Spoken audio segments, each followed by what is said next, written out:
Coming up on Cardinals Insider. What we want to think about is when to stick a pitch and when to absorb a pitch. Andrew Knizner gives us tips and tricks on everything catching. Plus, all you can eat and drink. I just want nachos and a dog. That's all I want. Hometown hero Pat Maroon paid a visit to Busch. And later, I wanted to show everybody the only place I wanted to be was on that field. And he showed that through like hustling at all times. Watch David Eckstein on his Cardinals career. All that and more ahead on Cardinals Insider.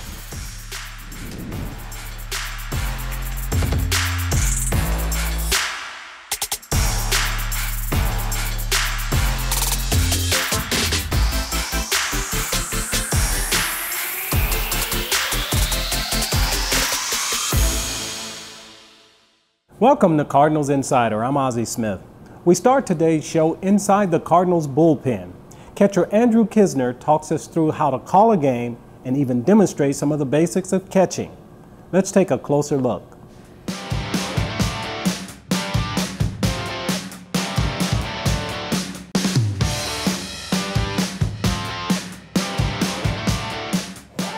Runner goes, swing and a miss. Knizner's throw is in time. All right, guys, we're out in the Cardinal bullpen out in right center field at Busch Stadium. This is the spot where the pitchers will warm up before the game, before they go in a throw, and also during the game. One little interesting thing we got here, we got these strings. And what these strings are used for, the pitcher is supposed to throw the pitches to warm up, and they're trying to aim in between these strings. Why are they so low? Because we want our pitchers throwing at the bottom part of the zone. So that's our pitcher's aiming point, and as a catcher, I like to give my target low so these guys can throw down in the zone. And a ground ball. Coronado goes home, and the runner is hung up. Knizner will tag him, throw to second, and it's a double play. All right, guys, the first thing we're going to talk about is our primary stance. What the primary stance is how we're going to squat down to receive pitches with nobody on base and less than 2 strikes. So what we want to do is we want to be square to the pitcher, okay? We want to be square, athletic stance, and we want to squat down and get our butt as low as possible. So we're in our stance, we give our target, we relax our target. What we want to think about is when to stick a pitch and when to absorb a pitch.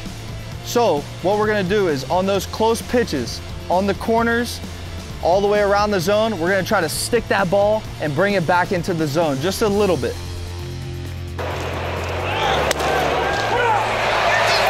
I use a couple different receiving drills to work on my technique. The first one I use is just an underhand toss. All I want to do there is watch the ball all the way in and make sure I square it up in my hand every single time.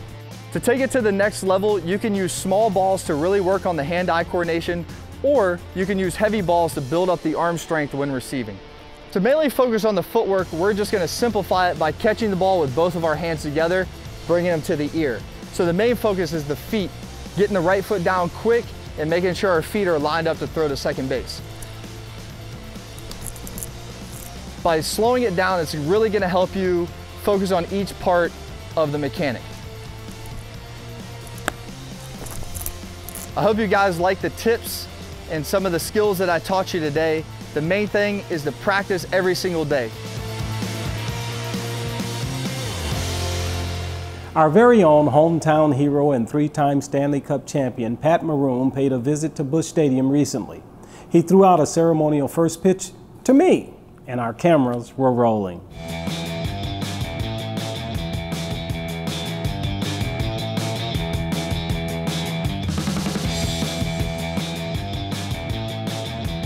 How are you guys? How's it going? That was good. I really hope they win. That was funny. Why am I nervous? I don't know. How's your shirt look? Good. Should I button this? No. All you can eat and drink. I just want nachos and a dog. That's all I want. You got it. You got it up there. and a cold beer. My mom. I know you want to. You know what I mean? Right. Oh, see? See, he's just playing catch. That's it. You might have to stand up, man. You don't have to get down. No, you don't have to get down. Hey, don't, you embarrass me. You embarrass.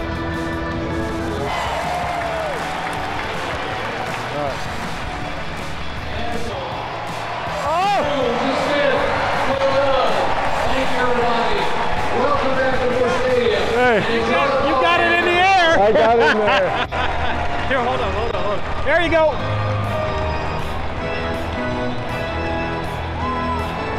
Now you've done it No, all. I did it all. Hey, Mike, how are you? Straight ahead on Cardinals Insider. And the city's wrapped their arms around me and my family, and so it's something that you'll never forget. We check in with 2006 World Series champion David Eckstein. Stay with us.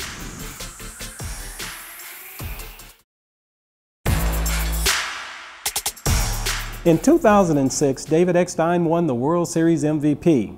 He came through St. Louis earlier this month. Here's what he had to say about his Cardinals career and winning the franchise's 10th World Championship.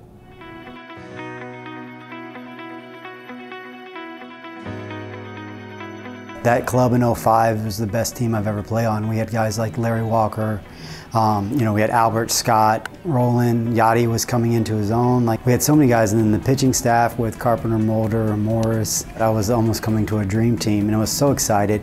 And I think the biggest thing was the fact that when I did sign, Tony called me up, and the first thing he said is, "I just want you to be you." And then, my second phone call was actually from Ozzie Smith welcoming me to the city. That is a big thrill. As a little kid, when you think of shortstops, that's the name that comes to mind. And guys like that, I think that's what has the biggest impact on the players in St. Louis, to really understand what you're walking into and what's kind of expected of you as a player. That's what the Cardinals do well. They do very well with having their Hall of Famers come back and show the tradition and show what is expected of the players, and they lead by example. Swinging a broken bat, ground ball, fair. The third baseman gloves, throws, wild throw. Being the smallest guy on the field, I felt like the only way I could show guys I was tough was standing in the box, not giving it an inch, and letting the pitcher throw the fastball as hard as he can, and I would take it. Swing and a home run! Get up, baby! Get up! Get up! Get up! Grand slam home run for David Eckstein, and the Redbirds win this baby 5-3. The first basically 2 months of the season, we were like the best team in the league. And then the injuries started happening. And so the one thing that definitely I remember was the injuries. So it was one of those things that if we could get healthy, we thought we had a chance. So the biggest thing was trying to get in. I think that was probably the key, is finding a way to get in, and we were able to do that. In, swing and a miss. The Cardinals are world champions for 2006. I wanted to show everybody the only place I wanted to be was on that field. And he showed that through hustling at all times. My dad, he sat me down when I was younger. He said, you're never going to be the biggest, you're never going to be the strongest, and you're never going to be the fastest. But the one thing that you can do is out hustle everybody, and that will get you noticed. And so that was something that I tried to encompass all, my entire career, is that when I stepped on the field, I wanted everybody in that park to know the only place I wanted to be was, playing. David Eckstein, most Chevy, most angry player. I never thought of winning the World Series MVP, and even in the moment, it was all about the World Series title. That's all I ever thought about it. The one thing about my game, I wanted people to think I was a team player, and so I only thought about the team. Even in those moments, it was cool that I had it, but I didn't really realize what it meant, and I really didn't take the time to reflect till actually after I retired. And now it definitely means a whole lot. But in the moment, all I cared about that we were world champs again. I am not a car person, and I had never bought a car for myself at that point. So that was actually my first car, and of course, it was a muscle car that was stick shift. I don't drive stick shift. My brother loves muscle cars. So, and he was a big part of why I was actually standing on that platform that night and winning the World Series MVP was because of him. So it's actually my brother's now. Please welcome 2006 World Series Most Valuable Player, David Eckstein, to the game tonight. The thing about these fans, it's not the fact that they love their superstars. They love everybody that puts on the Cardinal uniform, and you really feel that. And so that's something that is not replicated around the league with other clubs. And so when you walked in here, and there were certain situations going on within my family at that time. My dad was actually looking for a kidney and trying to get a kidney transplant, and the cities wrapped their arms around me and my family. And so it's something that you'll never forget. And so it's more than just being a baseball player here. You actually feel part of the community. Still to come, the planning process starts a long time before the themes actually happen. theme nights at the ballpark are in full swing. Hear what it takes to make the events come to life.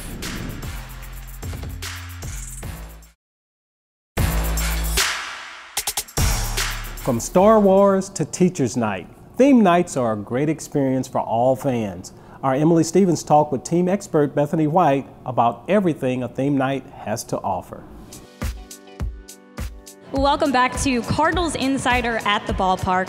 Joining me is Bethany White, the manager of theme tickets here for the St. Louis Cardinals. So theme nights are really more than just a special ticket. They're really an experience. So tell me, what exactly is a theme night and what can fans expect when they come to a theme night here at Busch Stadium? Yeah, so you're exactly right, Emily. It is an experience. So theme nights are targeted towards specific groups of fans. There's usually a special promotional item associated with it, and then as well an experience, whether it's music or characters or something else going on. So we can't forget that theme nights are different than the gate giveaways. Correct. Yes, you do need a special theme voucher, that theme ticket, to get whatever item it is. So it is different than the gate giveaways, which are handed out to fans at the gates. So I'm sure there's a lot of preparation that goes into coming up with these theme nights. I mean, you guys mentioned Star Wars.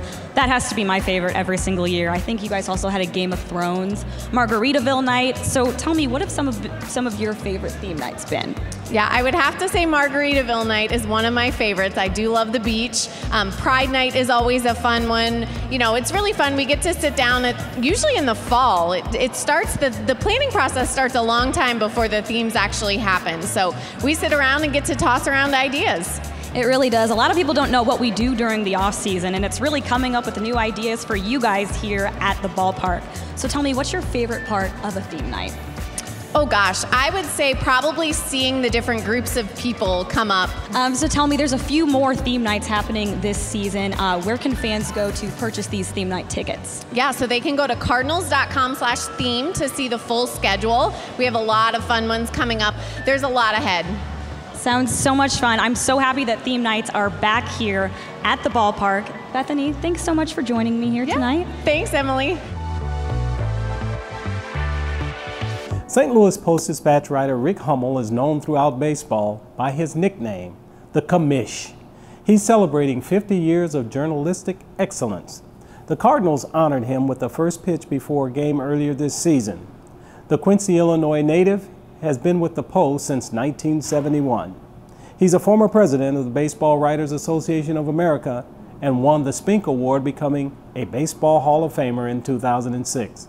His career has included dozens of World Series, All-Star games, and over 4,000 baseball games in general. We want to wish congratulations to Commish from everyone here at Cardinals Insider. In just a bit, a one-of-a-kind day in baseball history with the tie to the modern Cardinals. That story after the break.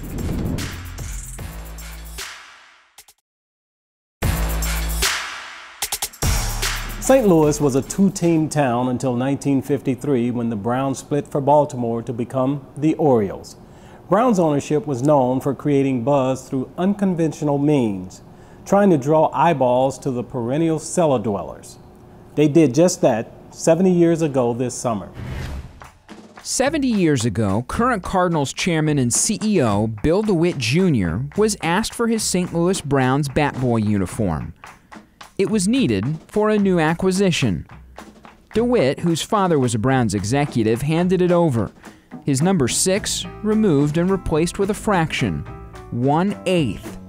The uniform was for a stunt Browns owner Bill Veeck had cooked up as part of a celebration the club was hosting for the 50th anniversary of the American League. Veeck was a showman as much as a baseball owner, always looking for ways to drum up interest in his Browns, who were an annual disappointment in the standings. On August 19, 1951, during the bottom of the first, in Game 2 of a doubleheader with Detroit at Sportsman's Park, Veeck unleashed perhaps his most well-known stunt ever. Browns manager Zach Taylor pulled back leadoff hitter and Missouri native Frank Sauché, much to the chagrin of the rookie's family and friends, who'd bussed all the way in from Washington, Missouri to watch the game. Instead, he sent 26-year-old 3'7" Eddie Goodell to the plate. The plan had been kept secret, the contract sent to the league office over the weekend, as not to be voided until Monday, which it was. But Taylor had a contract there in hand to prove Goodell was a rostered player. So the game played on. Tigers pitcher Bob Kane issued a 4-pitch walk, creating a photo for the ages. Sadly, Goodell's life was haunted by others' insensitivity toward his stature. He drank heavily and died after a drunken altercation just a decade later. But on that day, Eddie Goodell did what so many others only wish of doing. He took a big league at-bat and reached base. His place in baseball history lives forever at the Cardinals Hall of Fame and Museum, where his shared uniform with Bill DeWitt Jr. stands on display. For Cardinals Insider, I'm Brett McMillan. Did you know that Busch Stadium offers free sunscreen to all fans? There's dispensers throughout the ballpark courtesy of Siteman Cancer Center. Here's more. We all love being outside at the ballpark, but your skin might not love it so much if you're not protecting it from the sun. That's really easy to do this year at Busch Stadium, thanks to these free sunscreen dispensers provided by Siteman Cancer Center and Siteman Kids at St. Louis Children's Hospital. You don't have to bring your own sunscreen to take in a day game. There's 6 dispenser locations available all across Busch. No matter the shade of your skin or your age, you need to protect yourself while sitting in the stands. Even if it's cloudy, the sun can still damage, which will increase your risk of skin cancer later in life. Reapplying every 2 hours combined with sun-safe clothes can keep you feeling your best all season and help you avoid melanoma, the most harmful form of skin cancer. So don't get burned, literally. Just 1 pump of free sunscreen is all you need per application, so you can enjoy the ball game all summer long, thanks to Siteman Cancer Center and Siteman Kids. For Cardinals Insider, I'm Emily Stevens.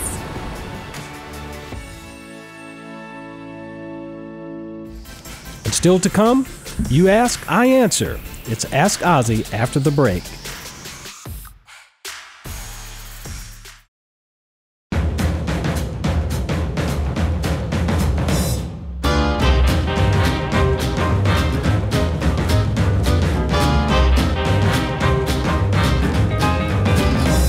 It's time for this week's Ask Ozzie. Olivia in Columbia, Missouri wants to know, what was your favorite team to play against? I don't know if I had a favorite team to play against, because when you're playing 162 games, it's a grind every day and you're trying to do your best every day.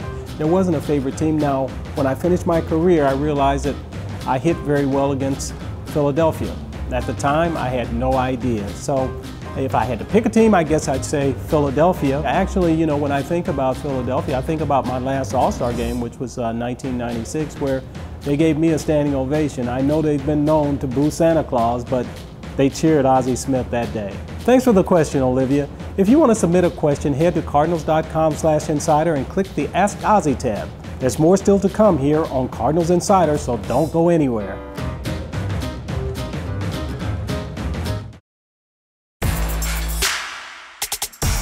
The Cardinals Hall of Fame induction is back this summer. We'll have coverage of this year's ceremony on next week's episode. But for now, let's take a dive back into some of our favorite Cardinal Hall of Fame speeches from the past.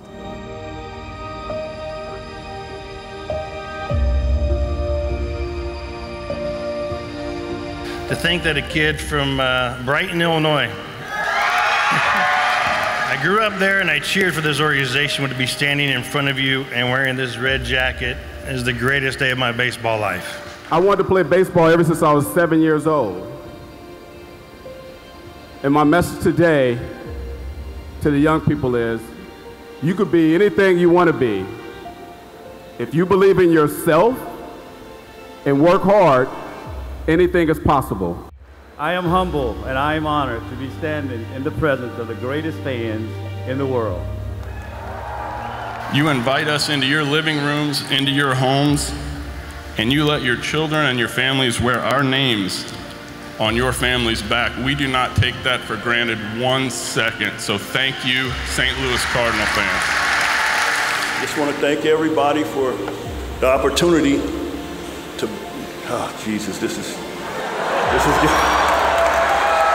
I wish I had a bat in my hand. I love you all so. This is above and beyond what I'd ever think. To put on this red jacket, didn't know if I'd ever get a chance to put one on, and now I'm not sure I'm worthy of it. Whew. Man, I can't believe I'm finally standing here. This is truly, truly, truly a dream come true. I am humbled, I am honored, and I will wear this jacket with so much pride. Thank you very, very much. My enduring thanks to the DeWitts, my many friends along the way, and to you, everybody here today, and your staggering loyalty. It's your encouragement and support that makes us continue to want to come back for more and more and more. Thank you.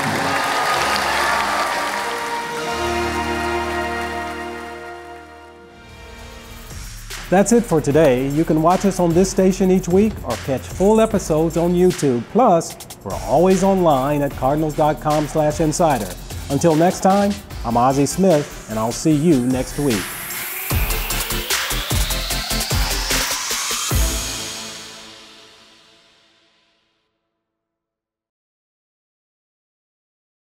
The ballpark is better when we're all here together.